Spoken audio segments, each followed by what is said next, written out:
KBS 1라디오 신성원의 오늘 세계는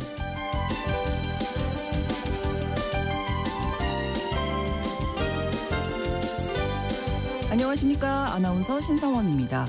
초박빙 양상을 보이고 있는 미국 대통령 선거 결과가 어떻게 나올 것인지 세계의 관심이 쏠리고 있습니다. 민주당 카멀라 해리스 부통령이 미국의 첫 여성 대통령에 오를지, 또 4년 전에 패배했던 공화당의 도널드 트럼프 전 대통령이 이례적으로 트럼프 2기를 시작할 수 있을지 여전히 오리무중인 상황인데요.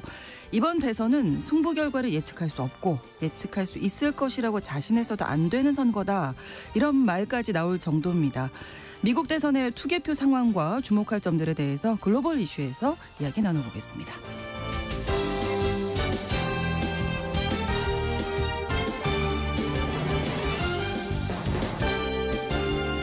오늘 주목할 국제사회 뉴스는 헤드라인 뉴스와 키워드로 정리해드립니다. 통신원 취재 수첩 미국 워싱턴 DC 소식 준비했는데요. 이제 막 대선 투표를 마친 현지 분위기는 어떤지 알아보고요. 또 2020년 대선 때처럼 폭동이나 혼란이 벌어질 것에 대비해서 백악관 인근 건물에 나무 판자로 만든 보호막이 또 줄지어 등장했다고 하는데 자세한 이야기 통신원 연결해서 전해드립니다. 11월 6일 수요일 KBS 1라디오 신성원의 오늘 세계는 시작합니다.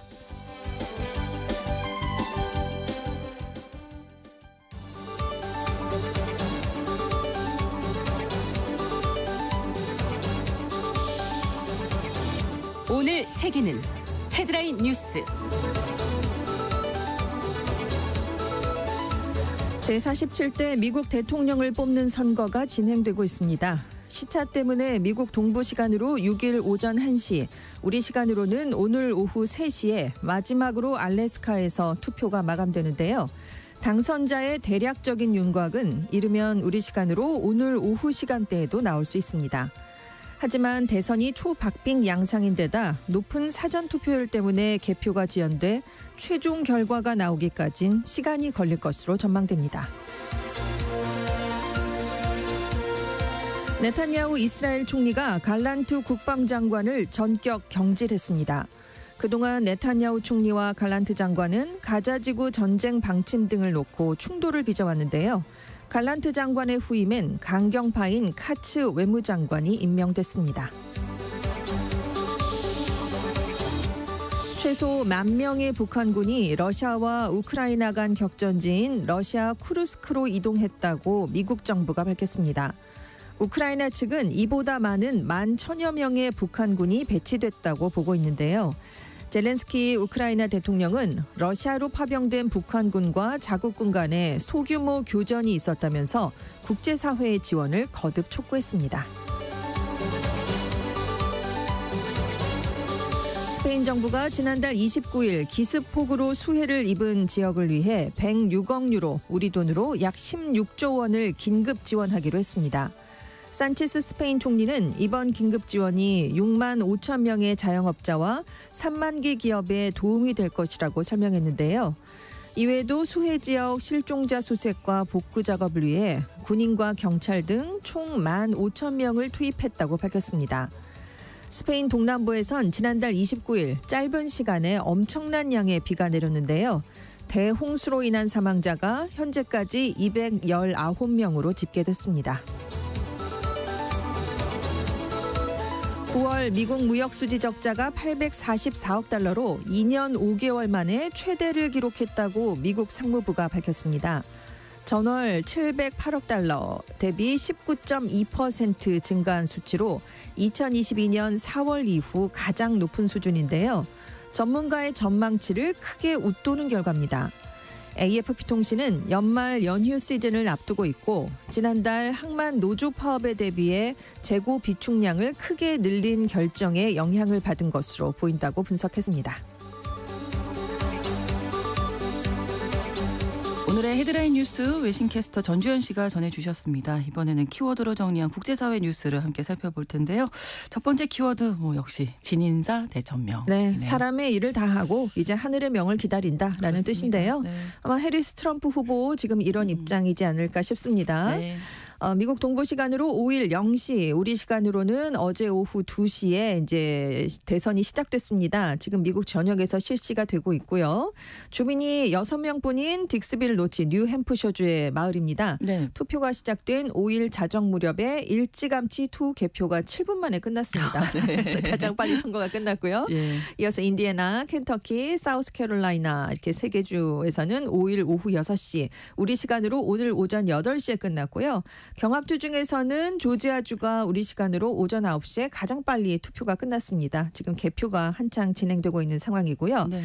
가장 늦어지는 곳 하와이와 알래스카입니다. 뭐 아무래도 지역적 이유죠. 네네. 우리 시간으로 오늘 오후 3시에 투표가 끝나는데 이렇게 투표가 종료되면서 지금 지역별로 순차적으로 출구조사 결과도 함께 발표되고 있습니다. 네. 이번 선거 유권자 총 2억 4,400만 명으로 추정이 됩니다. 올해 투표율은 66.6%였던 지난번 수준을 기록하면 총 1억 6,200만 명이 투표에 참여할 것으로 전망이 되는데요. 네. 이 중에서 사전 투표한 사람 5일 오전 8시 기준으로 8,293만 명으로 집계가 됐습니다. 해리스 부통령 주소지는 캘리포니아입니다. 3일에 그래서 우편으로 사전 투표를 마쳤고요. 네. 트럼프 전 대통령은 그 투표 당일일 자택이 있는 플로리다주에서 투표를 직접 했습니다. 이제 개표가 시작되면 해리스 부통령 워싱턴 DC에 있는 모교이자 흑인 대학인 하워드대에서 개표 상황을 지켜보고 있는 상황이고요. 트럼프 전 대통령은 자택인 마러라고 리조트에서 지인들과 함께 지켜보다가 지지자들이 모여 있는 그 근처에 있는 컨벤션 센터로 이동을 할 계획입니다. 네, 뭐 지금 출구조사 결과, 뭐 지금 개표 상황도 네네. 지금 계속 나오고 있기는 한데 전체적인 결과는 언제쯤 할 수 있을지가 가장 궁금하죠. 그 대략 1억 6천만 장을 개봉을 해야 되는 거기 때문에요. 네네. 네, 시간이 걸리는데 대략적인 윤곽이 현지 시각으로 6일 새벽, 우리 시간으로 오늘 오후에서 저녁 사이에 나올 것으로 보입니다. 네. 물론 경합주가 있으니까 여기서 그렇죠. 초박빙 승부가 벌어지면 승리 예측은 더 늦어질 수가 있고요. 이제 첫 번째 투개표 7분 만에 끝난 곳 있다라고 네네. 말씀을 드렸는데 이게 뉴햄프셔주에 있는 북부 산간마을 딕스빌 노치입니다. 네. 유권자 딱 6명이었는데 그 개표를 해봤더니 네. 해리스 트럼프 후보가 각각 3표씩 얻었습니다. 3대 3이 나왔어요. 초박빙이라고 했는데 네. 여기에서 딱 보여주네요. 그렇죠. 아주 네. 대표적인 그걸 보여주고 있는데 근데 지난 두 번의 대선에서 민주당이 승리를 했거든요. 근데 지금 이번 판세를 아주 그대로 이 마을이 보여줬는데 그런데 4명의 공화당원과 2명의 당적을 밝히지 않은 유권자가 투표에 참여를 했어요. 그러니까 공화당원 한 명은 민주당에게 투표를 한 겁니다. 그러니까 이것도 전체적인 선거 판세를 아마 대표를 하는 그러네요. 건가? 이건 최종적인 개표를 다 해보면 네. 나올 것 같습니다. 예, 출구조사 결과가 지금 발표된 주들도 있습니다. 그렇습니다. 네. CNN 방송이 발표한 출구조사 잠정 결과에 따르면 유권자의 46%는 해리스 부통령에게 우호적인 상황이었고요. 트럼프 전 대통령에게 우호적인 비율은 42%로 집계가 됐습니다.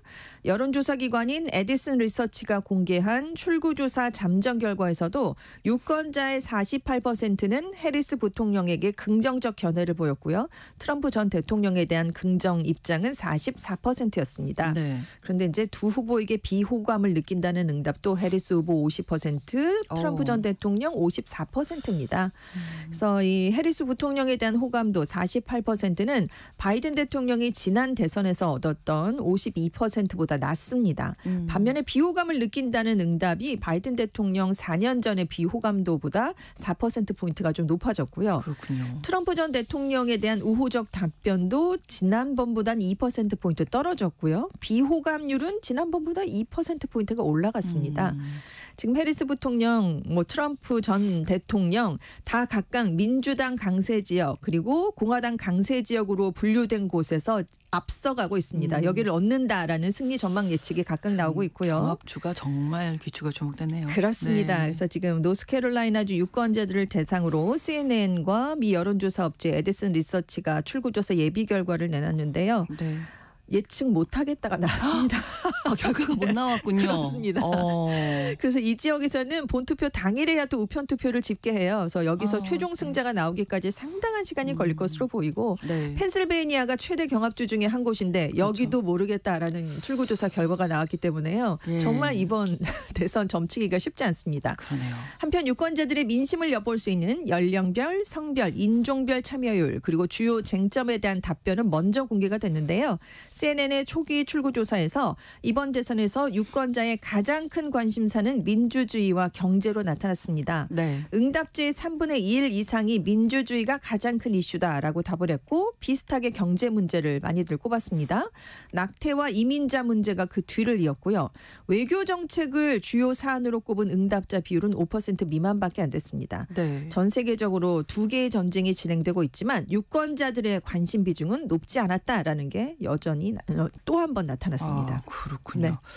두 번째 키워드가 박빙이라고 해서 박빙인 건 아니다. 우리가 계속 초박빙, 예. 연도날 승부 이런 얘기를 하고 맞아요. 있는데 네. 그래서 이제 막판까지 계속 엎치락뒤치락 했잖아요. 판세 예측이. 그런데 영국 이코노미스트가 마지막으로 업데이트를 하면서 네. 해리스 부통령의 승리 가능성을 56%, 트럼프 전 대통령의 승리 가능성은 43%다라고 발표했습니다. 전날만 해도 둘 다 50대 50이다라고 얘기했거든요. 네. 하루 만에 동률에서 차이가 13%포인트 차로 차이가 급격하게 벌어졌습니다. 왜냐하면 여론조사 결과 인종, 교육 수준, 경제 지표 등을 종합해서 당선 가능성을 이코노미스트지는 자체적으로 산출을 발표하고 있어요. 네. 그런데 지금 마지막 업데이트에서 지금 해리스 후보의 우세를 점쳐준 건데 네. 이코노미스트는 해리스 후보가 최종적으로 선거인단 276명을 확보해서 트럼프 후보가 얻은 262명보다 10명 앞서고 과반을 넘기면서 승리한다라는 예측을 내놨습니다. 네. 근데 왜 이렇게 갑자기 바꿨냐 이렇게 그러니까요. 물어봤거든요. 네. 근데 선거일까지 시간이 얼마 남지 않은 상황에서 최신 여론조사 데이터에 해리스 후보 지지가 급격하게 반응을 했다라는 점을 들었습니다. 네. 그리고 뉴욕타임스도 대선 당일에 해리스, 트럼프 여론조사에서 사실상 동률을 이루고 있다라고 얘기를 했지만 그래서 박빙이라고 해서 결과까지 박빙이라는 의미는 아니다라는 분석을 내놨는데요. 네. 이 박빙의 승부가 예상됐는데 어느 후보가 만약에 압도적으로 이기는 일방적 결과가 나오면 이번에도 여론조사와 선거 과정 자체에 대한 불신이 더 커질 수 있으니까 이거 좀 잘 들여다봐야 된다라고 강조를 했고요. 네. 그리고 마리스트대 여론연구소의 리 미링고프 소장도 특정 후보가 선거인단 315명을 돌파할 수도 있다. 전국 투표소에서 5%포인트 차가 나오면서 압승이 될 수도 있다라고 주장을 했는데 여론조사의 오차 범위 때문에 이런 얘기가 나오는 겁니다. 뉴욕타임스는 투표 의향, 유권자들의 선거에 대한 관심, 중요성 인식, 과거 투표율 등을 바탕으로 여론조사 회사들이 투표율을 예측을 하는데 네. 이 수치들이 상당히 제한적이다. 그래서 예측과 결과가 항상 차이가 날 가능성이 많다라고 설명을 했는데요. 여러 여론조사를 종합 분석하는 538의 분석에 따르면 네. 2022년 중간 선거 이게 가장 최근에 있었던 전국 단위 선거인데 그때 평균 오차가 4.8%였어요. 그래도 이게 25년 내에 가장 정확한 여론조사였거든요. 근데 이제 시간이 얼마 안 지났으니까 이번에도 똑같이 여론조사랑 실제 결과가 4.8%포인트 차가 난다고 생각을 하고 7개 경합주에서도 똑같이 적용이 된다라고 이제 생각을 한다면 네, 네. 해리스 후보가 이들 경합주 모두에서 승리해서 319명의 선거인단까지 모을 수가 있다. 그래서 트럼프 후보랑 100명의 차이가 날 수도 있다. 뭐 이런 얘기를 지금 내놓고 있는 겁니다. 네. 반면에 7개 경합주 모두에서 트럼프 후보를 여론조사가 과소평가한 것으로 드러나면 네. 트럼프 후보가 해리스 후보를 86명 선거인단 차이로 앞설 수 있다. 그러니까 이건 우리가 예상한 박빙의 승부는 아니잖아요. 그렇죠. 네, 우리가 지금 270대 270 이렇게 나올 수 있다. 네네, 네네, 이렇게 얘기를 하고 있는데 맞아요. 그건 아닐 수도 있다라는 분석입니다. 박빙이라고 했지만 네. 결과가 박빙이 아닐 수도 있는데 있다. 이것도 또 아닐 수가 있다. 아닐 수도 있다는 얘기를 계속하게 되네요. 네, 그렇습니다. 지켜봐야 되겠습니다. 네. 예, 오늘 오후쯤에는 네네. 대략적인 윤곽이 그렇습니다. 나올 수 있다고 하니까요. 네. 자, 다음 키워드. 이 편지를 받은 후 48시간 이내에 임기가 종료됩니다. 무슨 미션 임파서블 오, 얘기 같잖아요. 예. 안경이 폭파되는. 네. 네탄야후 이스라엘 총리가 이스라엘 하마스 전쟁이 시작된 1년 만에 자신과 갈등하던 갈란트 국방장관을 경질했습니다. 그래서 네타냐후 총리가 갈란트 장관에게 간결한 서한을 보냈는데요. 네. 이 편지에 이 서한을 받은 후 당신은 48시간 이내에 임기가 종료됩니다라는 내용이 담겼다고 합니다. 네타냐후 총리가 경질을 하면서 전쟁 중에는 그 어느 때보다 총리와 국방장관 사이에 완전한 신뢰가 필요하다. 그래서 전쟁 초반에 몇 달간은 우리가 신뢰하는 사이였는데 지난 몇 달간은 이 신뢰에 금이 갔다라고 얘기를 했습니다. 네. 그래서 갈란트 장관이 전쟁에 대해서 다른 의견을 내놨고 내각의 결정에 반하는 결정과 발언을 내놓곤 했다라고 얘기를 했는데요.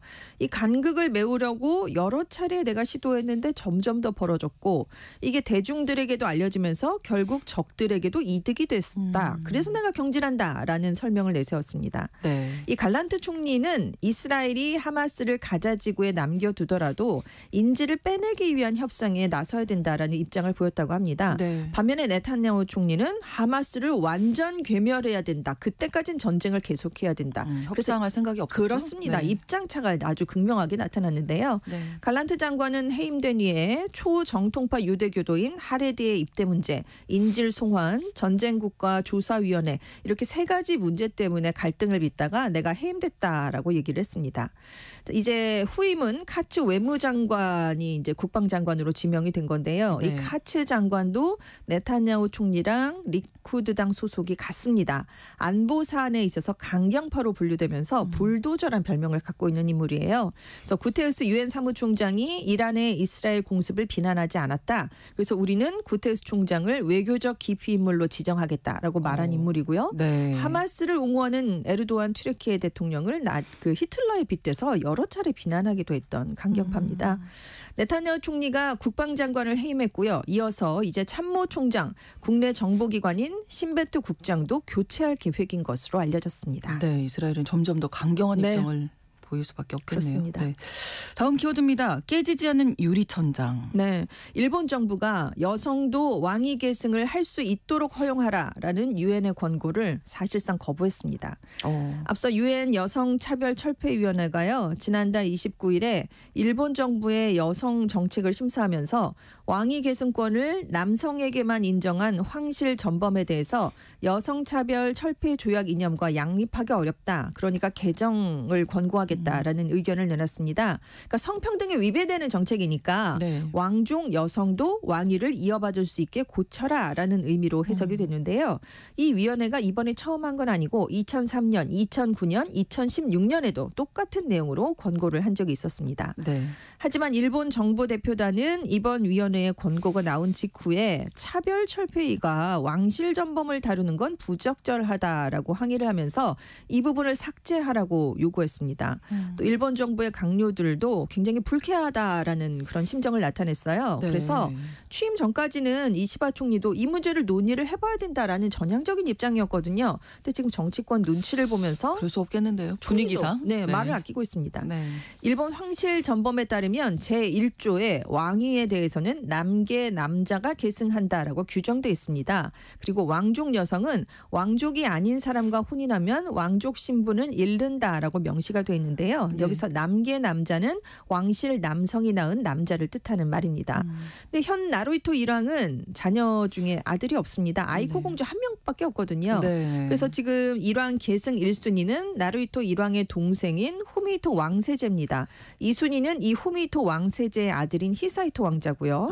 하지만 후미히토 왕세제 가족은 장녀인 마코 전 공주가 이제 국민들이 원하지 않는 그런 사람과 결혼을 하면서 일본 안에서 평판이 좋지 않은 상황입니다. 반면에 일왕의 자녀인 아이코 공주는 겸손한 태도를 많이 보여서 국민들의 사랑을 많이 받고 있는데요. 네. 4월에 교도통신이 여론조사를 해봤을 때 일본 국민의 90%는 여성 일왕에 찬성을 하고 있었습니다. 그리고 여성 일왕에 찬성하는 이유의 50%로 일왕 역할에 남녀는 상관이 없다 이렇게 답을 했는데요. 네네. 일본 국회의원들이 그래서 5월까지만 해도 왕실의 승계 규정을 완화할 가능성을 논의하기도 했는데요. 이번 정부에서 아주 강경한 입장으로 왕실 전범을 개정할 가능성이 좀 희박해지면서 아이코 공주가 왕위를 이을 가능성은 높지 않다라는 분석이 나오고 있습니다. 유리천장이 아주 단단하군요. 그렇습니다. 그렇습니다.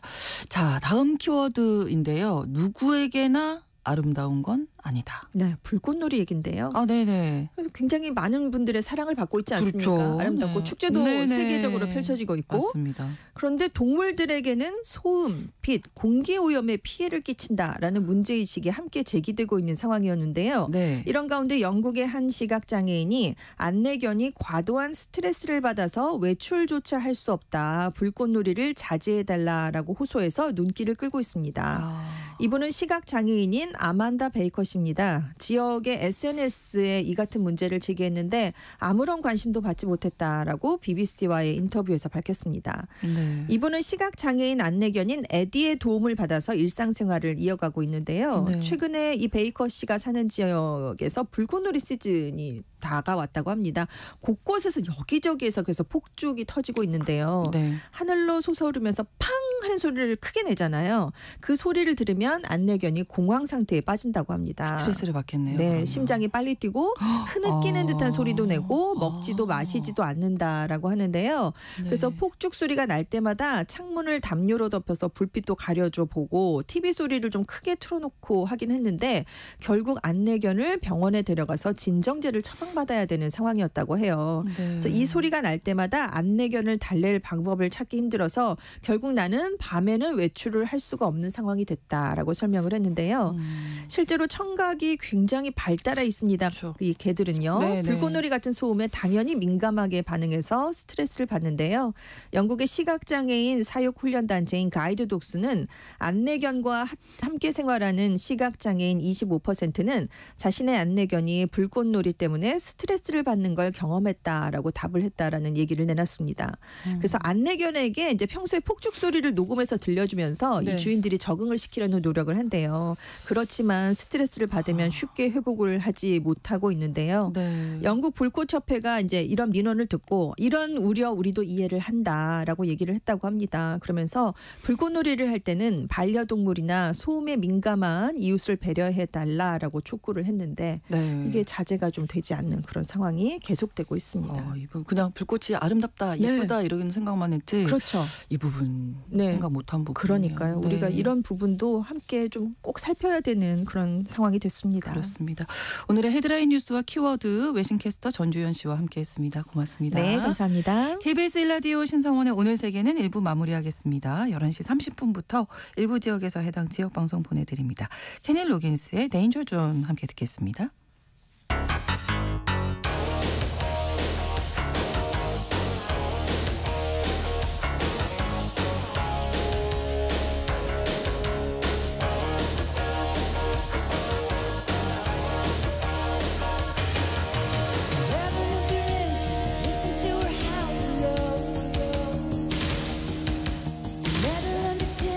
Begging you to touch and go.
지금 시각은 11시 30분입니다.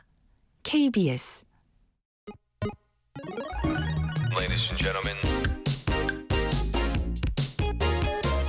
국제사회의 다양한 뉴스를 한눈에 KBS 1라디오 신성원의 오늘 세계는 세계를 바로 보는 최소한의 투자입니다.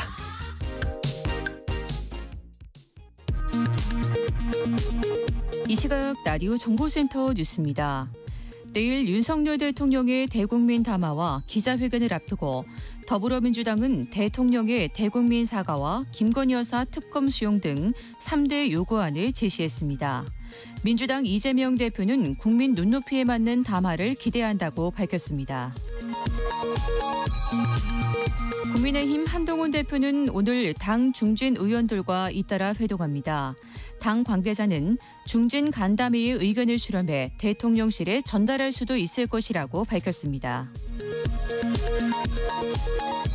숙명여자대학교 교수 57명이 윤석열 대통령에게 특검을 수용하고 한반도의 평화를 위해 노력하며 이태원 참사에 대한 후속 조치를 취할 것을 요구하는 시국선언문을 발표했습니다. 더불어민주당 추미애 의원은 교전 중인 국가에 개인 단위 군인을 파병할 때도 국회의 동의를 받도록 하는 국제연합 평화유지활동 참여에 관한 법률 개정안을 발의했습니다. 서울 강남 한복판에서 불법으로 650억 원 상당의 온라인 중개형 도박장을 운영한 일당이 경찰에 붙잡혔습니다. 경찰은 50대 국내 총책을 구속하고 전문 딜러와 종업원 등 33명을 불구속 송치했습니다. 식품의약품안전처는 국내 식품업체 3곳이 식품 원료로 사용이 금지된 단김을 원료로 제조 판매한 김가루 제품 4개를 판매 중단하고 회수 조치한다고 밝혔습니다. 지금까지 라디오 정보센터 뉴스 정한나였습니다.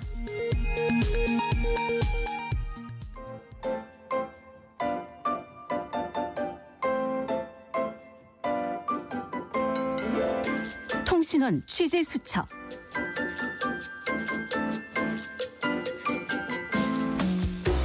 통신원 취재 수첩 대선 투표를 마친 미국 워싱턴 DC 연결돼 있는데요. 현재 상황 어떤지 알아보겠습니다. 노정민 통신원 안녕하세요. 네, 안녕하십니까. 미국 워싱턴입니다. 네, 지금 현지 시각이 밤 9시 33분 향해 가고 있을 텐데 예. 투표 잘 마치셨습니까? 어떠셨어요? 예, 저는 오늘 새벽 6시 조금 넘어서 이제 현장에 가서 직접 투표했거든요. 네네. 네.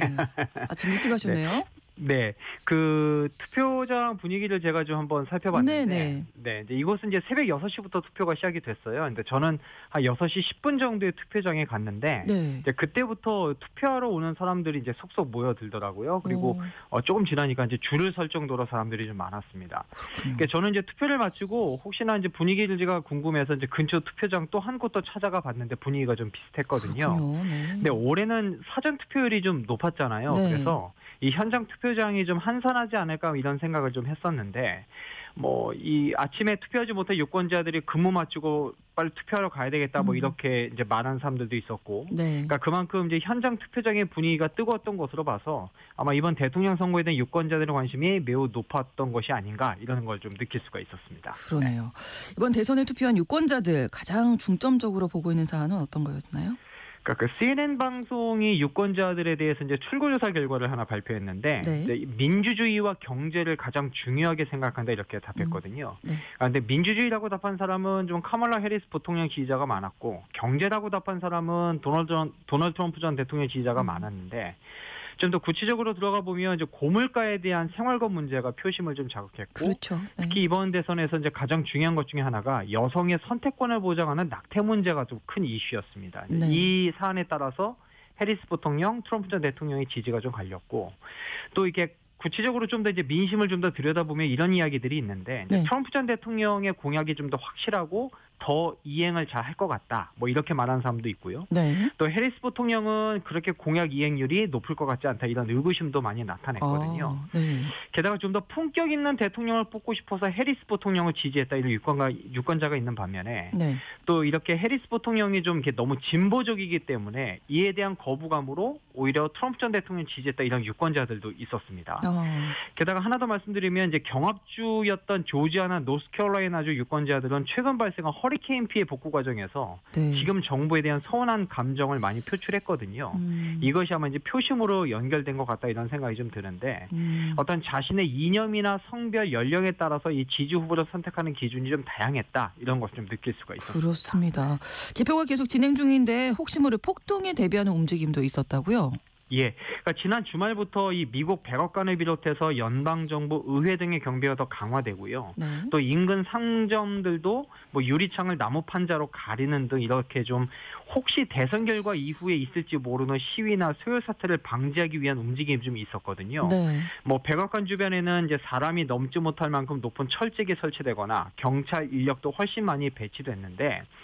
오늘 그 일부 투표장에서는 또 폭탄 테러 위협도 좀 있어서 오늘 뭐 그렇게 막 특별한 일은 없었지만 이제 앞으로 이제 선거 결과가 나온 이후에 이를 받아들일 수 없는 지지자들이 나와서 혹시나 이제 폭동을 일으키거나 소요 사태를 일으킬 수 있다 이런 우려가 좀 많이 있는 것 같습니다. 네. 게다가 이 트럼프 전 대통령이 최근 이 부정 선거에 대한 발언을 많이 했잖아요. 네. 그래서 아마 이 지난 대선 때에도 트럼프 전 대통령이 패배했을 때 이제 의회 폭동 사건이 발생했기 때문에 아마 더욱더 이에 대한 우려의 목소리가 좀 큰 것 같은데요. 그러니까 이 선거 결과가 나온 이후에 이 지지자들이 더 혹시나 이제 자극을 받지 않을까 네. 이런 우려 때문인지 지금 워싱턴 분위기는 어떻게 보면 좀 폭풍 전야와 같은 그런 분위기가 아닌가 이렇게도 말씀드릴 수 있을 것 같습니다. 네, 지금 대통령 선거 외에도 상하원 선거도 동시에 진행이 되잖아요. 반가운 소식이 네네. 들렸습니다. 한국계로서 처음으로 앤디 김 후보가 상원의원 선거에서 상원의원에 당선이 됐네요. 예, 맞습니다. 오늘 대통령 선거 외에도 이제 34명의 상원의원 선거가 있고 또 438명 전체 하원의원 선거가 동시에 치러지는데 네. 말씀하신 대로 한국계로선 처음으로 이 민주당의 앤디 김 후보가 뉴저지주에서 이 상원의원으로서 유권자들의 선택을 드디어 받았습니다. 네. 이 뉴저지주는 워낙 이제 민주당 텃밭이기 때문에 워낙 이제 당선 가능성이 컸는데 네. 원래 뉴저지주에서 연방 하원의원에 3번 당선됐다가 이번에 상원의원에 이제 도전해서 당선이 됐거든요. 예, 그리고 또 한 가지는 이제 하원 의원으로서 이제 한국계인 영김, 미셸 박스틸, 또 멜린 스트릭랜드 의원도 각각 캘리포니아주 워싱턴주에서 3선 연임에 도전하는데 네. 아직은 이제 개표가 이루어지지 않고 있기 때문에 아마 개표가 시작이 되면 아마 좋은 결과를 기대해 볼 수 있을 것 같습니다. 네, 좋은 소식이 들렸으면 좋겠습니다. 오늘 소식 잘 들었습니다. 고맙습니다. 예, 고맙습니다. 미국 워싱턴 DC 노정민 통신원이었습니다.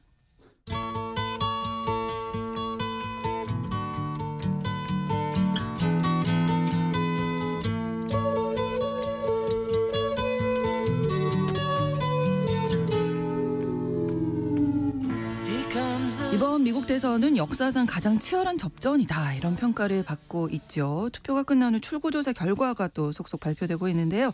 글로벌 이슈에서 오늘 미국 대선 결과 전망해 보겠습니다. 오혜리 국제전문기자와 오늘도 함께하겠습니다. 어서 오세요. 네, 안녕하세요. 네, 월요일에 이어서 오늘도 좀 수고 부탁드리고요. 지금 출구조사 결과, 개표 결과 뭐 이렇게 나오고 있는데 좀 정리를 해주실까요? 지금 각 언론사들이 실시간으로 이제 상황을 전하고 있습니다. 네. CNN의 지금 라이브로 상황판을 보면은 현재 그 선거인단 조기 개표 결과에서 네. 트럼프가 앞서 나가고 있습니다. 네. 약 3천만 표를 얻어서 지금 154만 명을 확보한 걸로 네. 지금 나와 있고요. 해리스가 빠르게 지금 추격하고 있는 추세예요. 네. 그래서 지금 약 2,900만 표를 얻어서 81명. 예, 아주 빠르게 올라가고 있습니다. 네. 트럼프는 조금 정체되어 있는데 네네. 해리스의 선거인단 확보 수는 굉장히 빠르게 올라가고 있어요.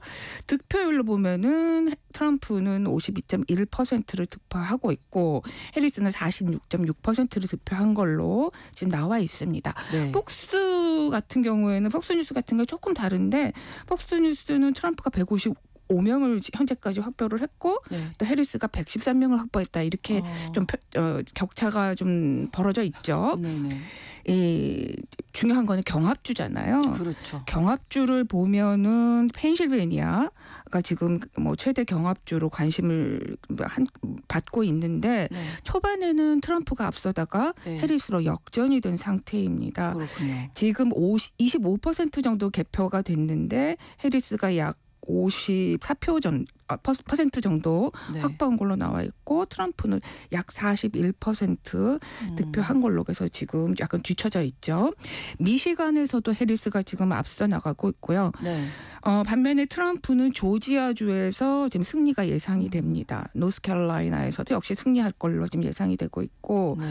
애리조나, 위스콘신, 네바다 이쪽은 아직 개표는 들어가지 않은 상황이에요. 네. 지난 월요일에 이제 네. 최종 결과 나오는데 뭐 최장 한 13일 정도 걸릴 수도 있다 이런 얘기도 해주셨잖아요. 네. 왜 이렇게 늦어지는 앞에서 그 뭐 예상보다 빨리 나올 수도 네네. 있다라고 얘기했는데 조지아주가 굉장히 빨리 지금 개표가 되고 있는 걸 보면 네. 뭐 생각보다는 조금 빨라질 수도 있을 것 같아요. 네. 근데 문제가 된다면 이제 애리조나주가 문제다라고 얘기했는데 네. 그 AP 통신이라든지 뭐 여러 곳에서 워낙 지금 이 대선 뭐 그다음 상하원 선거 또 뭐 그 현 지역 선거도 또 같이 맞아요. 하거든요. 네네. 그래서 투표용지가 굉장히 길어서 이게 지금 시간이 많이 걸리고 애리조나주 같은 경우는 최대 지금 인구 유권자가 가장 많은 마리코파 선거구거든요. 네. 이게 거의 애리조나주 전체 유권자의 60% 정도가 거주하고 있는 곳이라고 하는데 네. 이 마리코파에서 굉장히 많은 그 유권자들이 사전 투표를 했어요. 네. 그래서 이것도 또 사전 투표를 개표하는데 또 시간이 많이 걸릴 것으로 예상이 됩니다. 그리고 제가 지난번에도 한번 말씀드렸지만 뭐 이렇게 자기가 투표를 해서 단순 실수일 경우에 네. 이걸 수정할 수 있다 그러잖아요. 네, 근데 맞아요. 물론 단순 변심 같은 경우에는 그거는 안 인정은 안 되겠죠. 되지만 네. 아주 사소한 실수 때문에 네. 이게 인정을 받으면은 5일 이내 오는 10일까지 이걸 수정할 수 있기 때문에 이런 것도 아마 개표를 좀 지연시키는데 원인이 될 것 같습니다. 근데 이제 우편 사전 투표가 요즘에 아주 요번에 많았는데 그렇더라고요. 특히 경합주 같은 경우에 투표일 당일에야 그러니까 에야 우편물을 개봉해서 이제 그때부터 이게 제대로 됐나 확인하고 스캔하고 이런 절차가 있기 때문에 뭐 예상보다 늦어질 것이다 이런 전망도 여전히 나오고 있죠. 네, 일단은 이제 우리는 좀 급하잖아요. 네. 이제 대선이 치러지고 투표 마무리되고 출구조사 나오면 결과가 빨리 알고 싶은데 네. 어떻게 전망? 앞에서 이제 그 출구조사 결과에 보면은 해리스가 뭐 트럼프보다 이제 근소하게 앞서서 승리할 것이라고 예상이 됐죠. 특히 경합주 조사에서 보면 해리스가 4개 주 조지아, 미시간, 위스콘신, 노스캐롤라이나에서 우세여서 승리할 것이다 이렇게 예상이 됐고 네. 트럼프는 펜실베이니아, 네바다에서 우세를 보이겠지만 어쨌든 전체 득표율에서는 떨어져서 이제 해리스가 당선될 가능성이 높은 걸로 지금 출구조사는 나와 있습니다. 뭐 네. 그런데 이제 자세히 안을 들여다보면은 격차가 사실 한 3%포인트에서 5%포인트인데 이게 다 오차범위 내에 있습니다. 네. 그래서 지금 뭐 사실은 확실하게 어디가 우세하다라고 보기는 여전히 어렵습니다. 출구조사뿐만 아니라 최근 며칠간 막판의 여론조사를 보면은 네. 해리스의 당선을 예견한 여론조사들이 많이 나왔죠. 이걸 보면은 아주 막판에 최근 며칠 사이에 마음을 적응한 유권자들 중에서는 민주당 후보 카멀라 해리스로 좀 더 쏠려 있는 것이 뭐 지금으로 봐서는 그게 이제 맞는 것 같습니다. 네. 근데 최근에 나온 지난 3일에 영국에서 나온 이제 조사 결과 여론조사 전문업체 포컬 데이터라고 하는 데서 조사 결과를 냈는데 이게 굉장히 정확하게 맞춘 조사라고 하거든요. 2016년에 모두도 영국이 EU를 탈취하지 않을 것이다라고 여론조사 결과가 나왔는데 네. 이 포컬 데이터 조사에서는 나왔어요. 브렉시트. 이게 브렉시트를 한다. 국민투표에서 브렉시트가 하는 쪽으로 결과가 나올 것이다라고 하고 네. 2016년 대선 때도 트럼프가 승리한다라고 정확하게 맞춘 그 모델을 이용하는데 네. 이 모델의 이제 분석 책임자가 3일에 이제 발표를 하면서 대선 기간 내내 트럼프가 승리 추세를 보였지만 네. 가장 마지막 분석에서는 민주당 쪽으로 기울었다.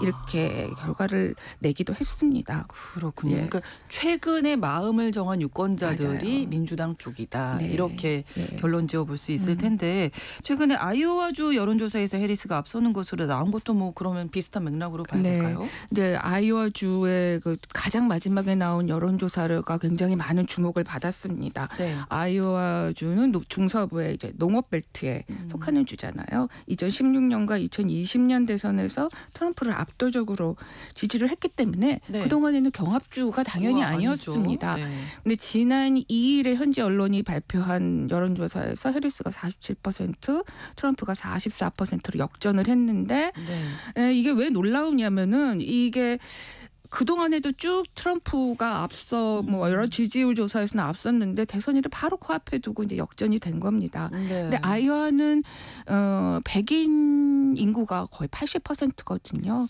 근데 이번 마지막 여론조사에 보면 65세 이사 고령 유권자, 네. 특히 여성 유권자들이 압도적으로 해리스를 해리스를 지지하겠다 지지하는군요. 이렇게 밝혔습니다.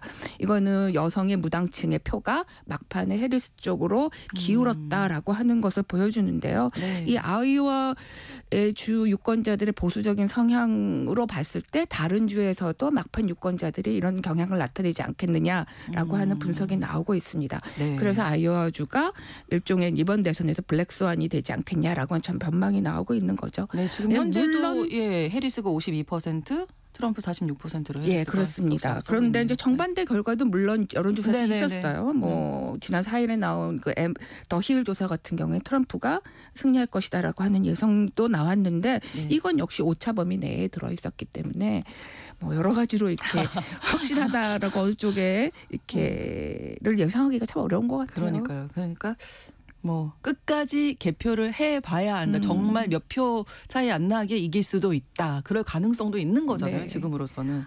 근데 그 어제 우리 시간으로 어제 밤에 나온 그 네이트 실버 그 유명한 통계학자죠. 네. 뭐 족집게 예측가 이렇게 하는데 네. 어제 밤에 이제 근소한 차로 해리스가 이길 것이다라고 하는 거를 자기 블로그를 통해서 밝혔는데 승률이 50.015%입니다.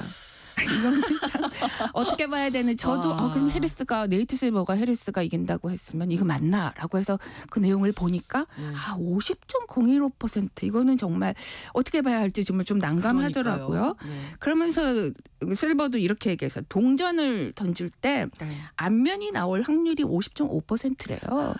그거보다도 앞면이 나올 확률보다도 낮다는 거죠. 그렇죠. 그럼 이 정도면 동률이고 모른다고 봐야겠죠. 그렇습니다. 진짜 그렇습니다. 네. 오리무중이네요. 계속 네. 얘기를 할수록 네. 개표 상황에서 그러면 우리가 특별히 좀 주목해야 할 점들 좀 짚어주실까요? 예, 아무래도 7대 경합주들 개표 결과가 가장 이제 중요하겠습니다. 네. 아직 애리조나, 위스콘신, 네바다에서는 개표가 이루어지고 있지 않은데 네. 차질 없이 진행되는지 좀 주목이 되고 있습니다. 2020년 대선 때 일부 주에서는 이제 트럼프 쪽으로 네. 개표가 중단된 적도 있는데 그런 일이 또 벌어질 수 있을지도 주목해 봅니다. 이제 중요한 것은 이제 재검표 가능성인데요. 예. 24개 주하고 워싱턴 DC에서 특정 표차 뭐 예를 들면 0.5% 포인트 이하일 경우 뭐 네. 이런 식으로 어떤 기준에 맞으면 자동 재검표를 하게 되어 있거든요. 근데 이거 자동 재검표를 하게 되거나 또는 패배한 후보가 또 이거 재검표를 요구할 경우 이럴 네. 때는 아무래도 개표 작업이 길어지겠죠. 더 길어질 수밖에 네네. 없고 그렇게 되면 좀 혼란이 불가피하겠죠.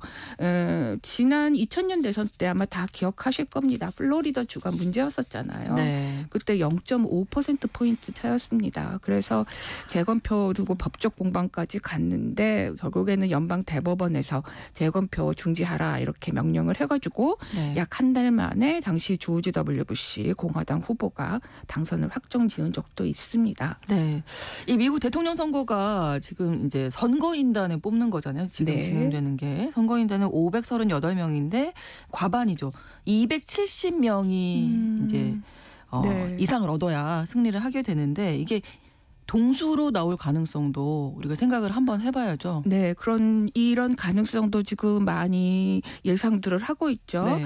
해리스와 트럼프의 선거인단이 이제 동수로 나오는 경우에는 이제 경합주 7개 경합주 중에서 2020년 대선 때 바이든이 이겼었던 4개 주, 미시간, 위스콘신, 네바다, 애리조나주를 해리스가 가져가고 나머지 2개 펜실베이니아하고 노스캐롤라이나주를 트럼프가 가져가는 이런 경우를 상정해 볼 수 있습니다. 네. 그런데 이렇게 되면은 이제 네브라스카하고 메인주의 개표 결과가 아주 중요해집니다. 네. 왜냐하면은 이 2개 주에서는 승자 독식 구조가 아니고 득표율로 선거인단을 배분하거든요. 네. 그 미국의 전체 주에서 이게 승자 독식 구조가 아닌 주는 딱 이 2개 주예요. 그렇군요. 그런데 이 2개 주는 선거인단 중 2명은 지역별로 득표율이 높은 후보에게 1명씩 배정을 하는데 네브라스카 같은 경우에는 5명의 선거인단입니다. 그럼 그 중에 2명은 지역별로 득표율이 높은 사람에게 1명 배정하고 또 나머지는 또 배정을 하게 되는데요. 전반적으로 그 네브라스카 같은 경우에는 공화당이 우세한 지역입니다. 네. 그런데 오마하 등 이 대도시 지역에서는 해리스를 또 많이 지지를 하고 있거든요.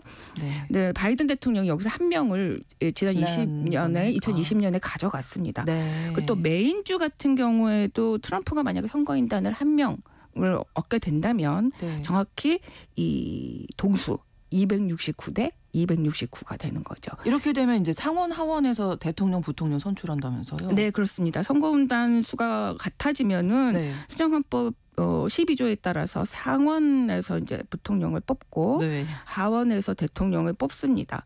이렇게 결정된 사례는 1824년 그 수정헌법 개정 이후에 딱 한 번 있긴 있었어요. 그 이듬해 1825년에 있었는데 그때 존 퀸시 애덤스 대통령이 하원 투표로 선거로 이제 승리해서 대통령이 됐습니다. 그런데 네. 어쨌든 이 상하원의 이 의원 의석수가 달라지면은 상원과 하원의 그 당선자가 소속 정당이 달라질 수도 있는 거죠. 그러니까요. 조합이 좀 네. 이상하게 될 수도 있는 건데 그래서 이번 대선과 함께 지금 치러지고 있는 의회 선거 결과가 또 아주 중요하거든요. 예, 현재 상하원에서는 각각 민주당과 뭐 공화당이 다수당 지위를 유지하고 있어요. 상원은 민주당, 하원은 공화당이 다수 지위를 유지하고 있죠. 근데 네. 아주 근소한 차이기 때문에 의석수가 이번 선거 결과에 따라서 이게 바뀔 수가 있습니다. 이 초반 개표 결과를 지금 보면은 네. 상원 모두 공화당의 의석수가 지금 앞서 나가고 있는 추세이기는 한데 네. 지금 현재 개표 작업을 하고 있는 거는 모두 현장 투표만 먼저 개표를 하고 있기 때문에 이번에 많은 사람들이 사전 투표를 해서 그 이제 후반에 갈수록 이 상황은 좀 바뀔 가능성이 있습니다. 네. 상원 같은 경우 임기 6년이고 총 100석인데 이번에 그중에서 34석의 의원들을 새로 뽑습니다. 네. 이 중에 23개 의석이 민주당 의석인데 민주당이 상원에서의 다수당 지위를 유지하려면 전부 승리를 해야 된다고 그래요. 그런데 대부분 좀 경합 지역이거나 또 공화당 강서 지역이기 때문에 민주당이 유리한 상황은 아닙니다. 네. 그 반면에 공화당은 지켜야 한 의석이 11개 정도밖에 되지 않기 때문에 또 무난히 지킬 걸로 예상이 되고 있거든요. 이렇게 네. 보면은 이제 민주당에서는 좀 불리한 상황이다라고 볼 수 있습니다. 이렇게 되면 만약에 여론조사 결과나 지금 초반 개표 결과가 쭉 유지가 된다면 공화당이 4년 만에 처음으로 상원의 다수당을 차지할 가능성도 있습니다. 네.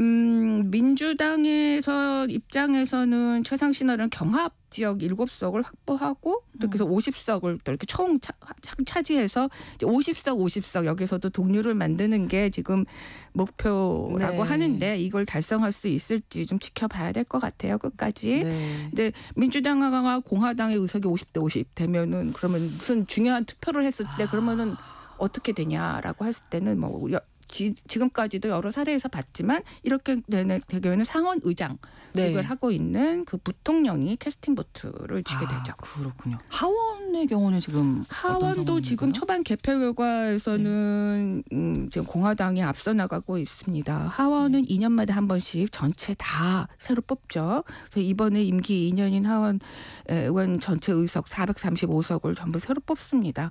공화당이 220석, 민주당이 212석, 그다음 공석이 3석이어서 공화당이 다수당을 지금 차지하고 있는데 네. 지금 상당히 초박빙세예요. 그래서 그 리얼 클리어 폴리틱스 최근 이제 집계에 따르면은 공화당이 현재까지는 추세로 봤을 때는 201석을 확보해서 민주당 192석보다는 좀 앞설 것이다 이렇게 하는데 네. 경합 중인 의석이 굉장히 많습니다. 42석이나 되거든요. 그러니까 정말 끝까지 개표를 해봐야지만 알 수 있을 것 같습니다. 물론 이제 일각에서 지금 현재 초반 추세로 봤을 때 선거인단수에서 이제 트럼프가 확보한 수가 앞서 나가고 있고 상하원 초반 개표에서 다 앞서 나가고 있기 때문에 다 공화당이고 예, 이게 공화당이 앞서 나가고 있기 때문에 이게 이제 그 추세가 끝까지 이어진다면 뭐 대통령뿐만 아니라 상하원 모두 공화당이 차지할 수도 있습니다. 뭐 그럴 가능성도 있다고 보이지만 아직은 이제 누차람 말씀드렸듯이 결과를 전망하기는 좀 힘든 상황이죠. 네. 자, 이 트럼프 해리스 당선이 된다면 어떤 의미가 있다고 보시는지 좀 정리 부탁드릴게요. 먼저 트럼프가 재선에 성공한다면 뭐 누가 이기던 간에 미국사뿐만 아니라 전 세계 정세, 세계사적으로도 중대한 전환점이죠. 그런데 지금까지 쭉 봐왔지만 지금 문제는 어느 쪽이 이기든 간에 미국 사회가 통합보다는 현재 보여주고 있는 정치적, 사회적, 경제적 양극화가 더 심화하는 쪽으로 갈 가능성이 크다는 점에서 이제 뭐 국제사회가 좀 우려하고 있다고 봐야 될 것 같습니다. 트럼프가 다시 당선이 된다면은 이제 미국 우선주의 또 신고립주의 이런 것들이 더 본격화되고 되면서 국제적으로 큰 변화를 몰고 올 것으로 예상이 됩니다. 환경 정책 같은 경우에도 이전 바이든 정책에서 다 뒤집어질 것이다라고 하는 예상이 나오고 있고요. 뭐 해리스가 당선이 되면 뭐 해리스가 최초의 여성 대통령이죠. 맞아요.